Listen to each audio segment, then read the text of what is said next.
बेचारा 5 नमाजें पढ़ाता है, सारी जिंदगी बच्चों को अलिफ बा ता सा पढ़ाता है, वो बेचारा सारी जिंदगी पीर बन ही नहीं सकता। पीर उसने ही बनना है जिसने 1.5-2 महीने गुसल नहीं करना, उसी ने बनना है जिसने कुछ 4-5 किलो लोहा उठा लेना है। कोई म्यार बनाओ।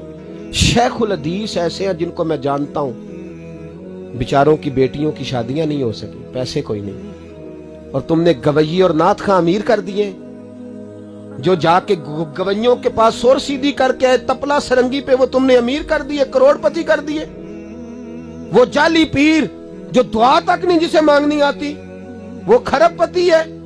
और मस्जिद का इमाम बेचारा रो रहा है कि चलो कहीं से पैसे आ जाए तो मैं भी बच्ची की कहीं निस्बत कर दूं। मेरे अपने शहर की बात है, एक बड़ा कीमती बच्चा जामिया निजामी में पढ़ता था, उसके वालिद साहब आलिम थे, और बच्चा मेरे साथ बड़ी मोहब्बत थी। छोड़ छाड़ के वो बच्चा कहने लगा मैं साउथ कोरिया जा रहा हूं, मैंने नहीं पढ़ना।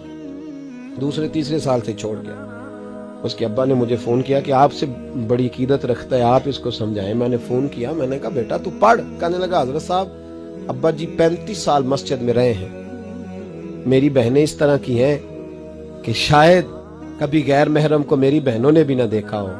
तीनों की तीनों कुरान की हाफिजा हैं, फाजिल अरबी अदीब अरबी किया, सारा दिन कुरान पढ़ती हैं। थक गया मेरा बूढ़ा सफेद दाढ़ी वाला आलिम बाप रिश्ता ढूंढते पर रिश्ता नहीं मिला, क्योंकि हम मस्जिद की छत पे रहते हैं। एक बीबी रिश्ता देखने आई थी, और जब वो छत पे चढ़ने लगी, रिश्ता दिखाने वाली उसको लेके आई, छत पे चढ़ने लगी तो चढ़ते चढ़ते कहने लगी ओहो ये मस्जिद में रहते हैं, मेरा बेटा ससुराल आएगा तो दोस्तों कहां बिठाएगा, मैंने नहीं करना रिश्ता।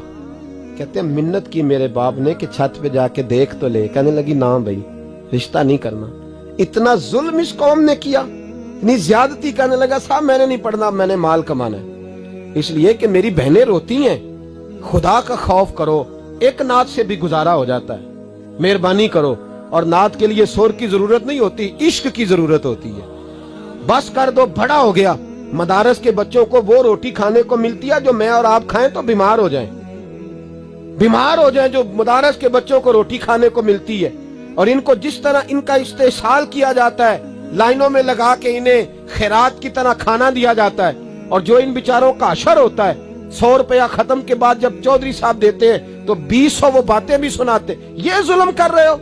रबीउल अव्वल आएगा तो यहाँ जनाब मेले लगेंगे, और यहाँ हालत ये होगी कि 25,000, 50,000, 60, कहां से आया तुम्हारे पास पैसा? यहाँ लुटाने के लिए पैसे हैं। और मस्जिद का इमाम मिन्नत करे 6 साल के बाद भी कि 2,000 बढ़ा दो, तो कहते कारी साहब इतने पैसे नहीं जमा होते। ये पैसा कहां से आता है? खुदा का वास्ता, ये भी मेरे आला हजरत का पैगाम है, इसको भी सुनो। आला हजरत से जब कहा गया ना, हमारे तो अल्लाह खैर करे नाथ खां और मैं वो कोई पैसे फेंकने आते हैं महफिल में तो मना करता हूँ। क्यों? इसलिए कि जब दथियों वाले पैसे लेके आते हैं ना मस्जिदों में और महफिलों में, तो फ्रंट सीटें फिर दथियों वालों के हाथों में होती है। गरीब महफिल मिलाद में भी छुप के बैठता है पीछे, और नाथ खां भी याद कर लेता है कि ज्यादा नोट किसने पकड़े हुए, ज्यादा नोट किसके हाथ में। वो फिर कहता है हाजी साहब है शेर तुहाडी नजर जे। मैं क्या बदबख्ता, नबी पाक दे नाम दा शेर भी बंदे दी नजर हो सकता है, जिसमें हुजूर की तारीफ हो रही हो, बंदे की नजर किस तरह होगी? शर्म करो, डरो अल्लाह ताला। सिर्फ दौलत की खातर ये भी फिक्र रजा है, करूं मद है अहले दुवल रजा, मैं करूं मद है अहले दुवल रजा, पड़े इस बला में मेरी भला, मैं गदा हूं अपने करीम।